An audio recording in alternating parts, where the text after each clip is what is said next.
যেভাবে বাতিলরা চতুর্দিক থেকে আহলে সুন্নাত ওয়াল জামাতকে ধ্বংস করবার জন্য তাদের মূল যেটা আর্থিক যোগান তাদের রয়েছে, সে আর্থিক যোগানে তারা সুন্নিয়তকে ধ্বংস করার জন্য চাচ্ছে। কিন্তু আলা হযরত ফাজিল বেরলভী যে অস্ত্র আমাদের হাতে দিয়েছেন সেগুলো এই দুনিয়ার অস্ত্র না, এগুলা কোরআন এবং সুন্নাহর সেই অস্ত্র যেগুলা ধারণ করলে, যেগুলা নিজের আয়ত্ত করতে পারলে কোনো বাতিল আমাদের সামনে দাঁড়াইতে পারবে না।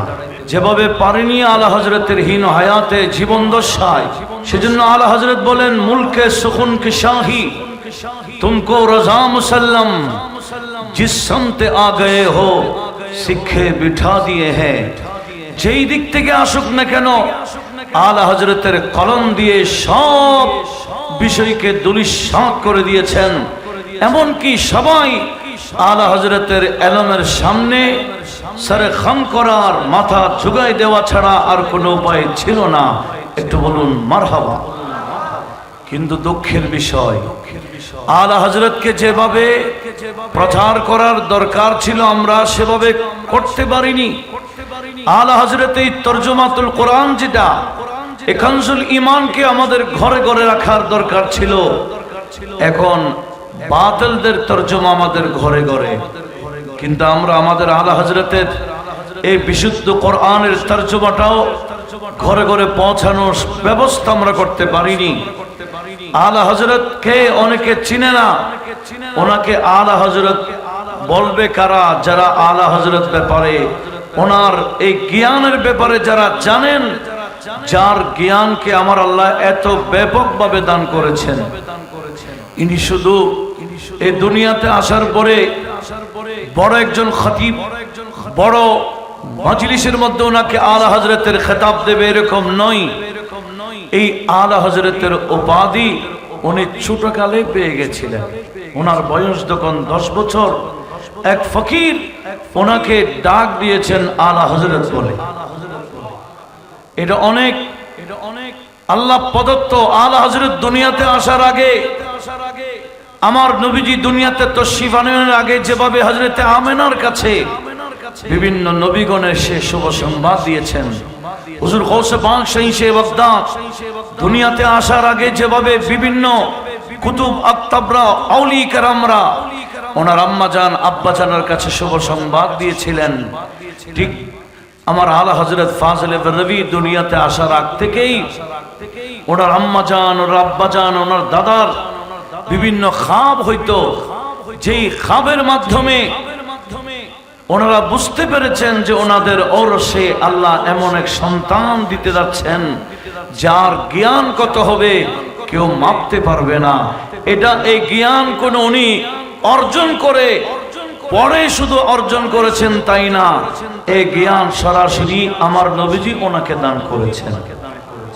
সেজন্য ওনার এই ফতোয়ার নাম দিয়েছে আল আতা আন নববিয়্যা আলা আল ফাতওয়া রাদবিয়্যা।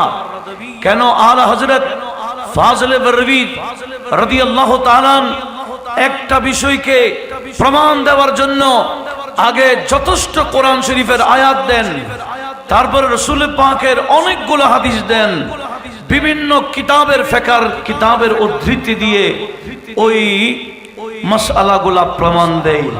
আমাদের অনেক ফতোয়ার কিতাব আমরা দেখি প্রশ্ন করে কয়েক লাইন, কিন্তু মুফতি সাহেব উত্তর দেয় জায়েজ है, অথবা মুফতি সাহেব উত্তর দিয়েছে জায়েজ नहीं है। কিন্তু কি কিসের আলোকে জায়েজ আছে, কোন দলিলের ভিত্তিতে জায়েজ আর কোন দলিলের কারণে জায়েজ নাই, এটা উপস্থাপন করে না। কিন্তু আলা হযরত ফাজিল বেরলভী রাহমাতুল্লাহ আলাইহি যে কোনো হালকা একটা বিষয় হলো উনি এটাকে প্রমাণ দেওয়ার জন্য দলিলের বাহার করে দেয়। এই দলিল উনি পায় কই? হযরতে মিয়াঁ শরফপুরী রাহমাতুল্লাহ আলাইহি উনি একদিন স্বপ্নের মধ্যে খাবের মধ্যে দেখলেন যে হুজুর গৌসুল আজম জিলানী রাদিয়াল্লাহু তাআলা ওনাকে দিদার দিয়েছেন। সপ্ত যুগে যখন গৌস পাককে দেখলেন, সেই শরফপুরী রাহমাতুল্লাহ আলাইহি বললেন, ও গৌসে জিলানী, এই হিন্দুস্তানের জমিনের মধ্যে আপনার প্রতিনিধিকে, তখন তো পাকিস্তান হয়নি, তখন হিন্দুস্তান ছিল, অখণ্ড ভারতবর্ষ ছিল। তখন গৌস পাক শাহ বাগদাদ বলেন, হিন্দুস্তানে আমি আব্দুল কাদের জিলানীর প্রতিনিধি, উনি ইউপির বেরেলিতে থাকে, ওনার নাম আহমদ রাজা। মিয়া শরৎপুরি রহমতুল্লাহ আলাইহি, মিয়া মোহাম্মদ শরীফপুরি, উনিও অনেক বড় আরব বিল্লাহ ছিলেন, সাহেবে কশফ ও কারামত ছিলেন। ওই বেরেলি, ইউপির বেরেলির নাম উনি লিখে নিলেন। ওনার বর্তমান ওনার বাড়ি যেখানে পাকিস্তান, তখন তো আর পাকিস্তান ছিল না, পুরা হিন্দুস্তান ছিল। সেখান থেকে উনি বেরেলিতে আসছেন, আলা হযরতের দরবারে এসে পৌঁছে গেলেন। আলা হযরত কিন্তু যখন তখন যাকে তাকে যেমন তেমন সাক্ষাৎ দিতেন না, নির্দিষ্ট টাইম ছিল। আলা হযরত এদিকে ফজর থেকে আবার ফজর হওয়ার পর্যন্ত একটা রুটিন ছিল, মানুষ আসলে সাক্ষাতের রুটিন ছিল। আসর থেকে মাগরিব এই সময়ই বাহিরের মানুষকে সাক্ষাৎ, অন্য কোন সময় কাউকে প্রবেশ করার সুযোগ দিতেন না। এই শরৎপুরি রহমতুল্লাহ যখন আসছেন, খবর পাঠাইছিলেন আলা হযরতের কাছে। ওনার নাম শুনে আলা হযরত খাদেমকে বললেন, ঠিক আছে ভিতরে বসাও। ওনাকে ভিতরে বসালেন, কিন্তু আলা হযরত উনি ওনার কাজেই করছেন, দেখতেছেন উনি ওনার কাজ করছেন, লিখতেছেন। দীর্ঘক্ষণ লিখে উনি কানটা এরকম লাগাই দিয়ে অনেকক্ষণ কি যেন শুনছেন, শোনার পরে আবার লিখতেন। এভাবে কয়েকবার যখন উনি শরৎপুরি রহমতুল্লাহ দেখলেন, উনি কানটাকে এভাবে আড়াল করে কি দেয়, কি শুনেন, আবার শুনছেন, যা উনি লিখতেছেন। উনি বলে, এভাবে তো দেখা যাবে না, আমি একটু মোরাকাবায় ঢুকি, আমি মোরাকাবা করি। হযরতে মিয়া মোহাম্মদ শরীফপুরি রহমতুল্লাহ যখন মোরাকাবায় ঢুকলেন, চোখ বন্ধ করে দেখতেছেন, না বিষয়টা সেটা না। আলা হযরত লিখছেন ঠিক, পর্দার আড়াল থেকে দয়াল নবীজি ওনাকে যা বলছেন, আমার আলা হযরত সেগুলা লিখতেছেন। আলা হযরতের জ্ঞান দেখেন, আলা হযরতের কলম দিয়ে যা লেখা হয়, এটা কি কোনো ভুল হবে? কেন, এটা মূলত কার? নবীজির এলম। আর আমার নবীজিও বলেন, ইমামে বুখারীও কিতাবুল ইলমের মধ্যে হাদিসটা এনেছেন, ইন্নামা আনা কাসিম ওয়াল্লাহু ইউতি। আল্লাহ আমাকে দিতেই আছেন, আর আমি নবী বন্টন করতেই আছি। তার মধ্যে বিশেষ নিয়ামত হলো এলম। সেই এলম আলা হযরতকে আমার নবীজি সরাসরি দিচ্ছেন। কিভাবে?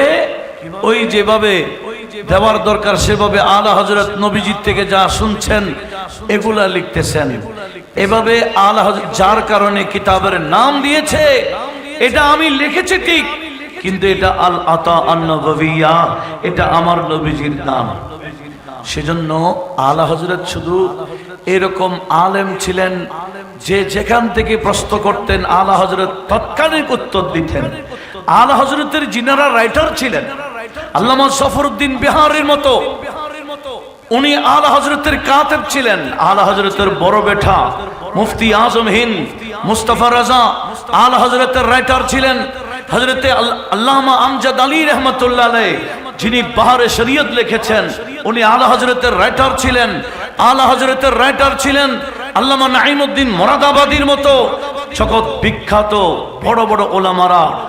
আলা হযরত একসাথে কয়েকজনকে বসাইতেন, এমনকি এই ৫-৬ জনকে একসাথে বসিয়ে এক একজনকে এক এক কিতাবের কথা বলতেন, ওনারা লিখতেন, একসাথে ৫টা কিতাব বের করে দিতেন। এইভাবে এই কিতাবগুলা আলা হযরতের এমনও যেগুলো কিতাব দুনিয়াতে অস্তিত্ব হয়নি, এইরকম কিতাবও আলা হযরত আসিমুল বরকত লিখেছেন। কিভাবে? এটা কারো থেকে অর্জন করে নয়, এটা সরাসরি আল্লাহ নবীজির মাধ্যমে ওনাকে দান করেছেন। সেজন্য আলা হযরতের কিতাব, আলা হযরতের জ্ঞান যারা চর্চা করে নাই, অনেকে আলা হযরতের বিরুদ্ধে বলে, আর আলা হযরতের জ্ঞান যখন অন্তত ফতোয়ায়ে রাসবিয়া যদি তারা সামনে রাখে, কেউ আলা হযরতের বিরুদ্ধে আর কথা বলবে না। আলা হযরতের বিরুদ্ধে বলে কেন? না জানার কারণ। তা আমরা অনুরোধ জানাবো, আলা হযরতের বিরুদ্ধে কথা বলার আগে আলা হযরতকে আগে জানুন, তারপরে কথা বলুন। কথা বলুন, ঠিক কি না? উনি শুধু সাহেবে এলম ছিলেন তাই না, আলা হযরত সেই মাকামের সাহেবে মারিফত ছিলেন। আলা হযরতের দরবারে একজন খাদেম ছিলেন, হযরত লিয়াকত আলী। উনি আলা হযরতের দরবারে থাকতেন প্রায়। উনি বর্ণনা করছেন যে আলা হযরতের একজন মুরিদ ছিলেন, স্টুডেন্ট, ছাত্র, ইউপিরই। উনি একদিন আজমির শরীফ গেলেন। আজমির শরীফ যখন গেলেন, আমরা জানি আজমির শরীফের মধ্যে অনেকগুলো পীর থাকেন। তখন এক পীরের মুরিদেরা এই ছাত্র স্টুডেন্টটাকে নিয়ে গেলেন, ভাই চলো আমাদের হুজুরের কাছে বায়াত গ্রহণ করো।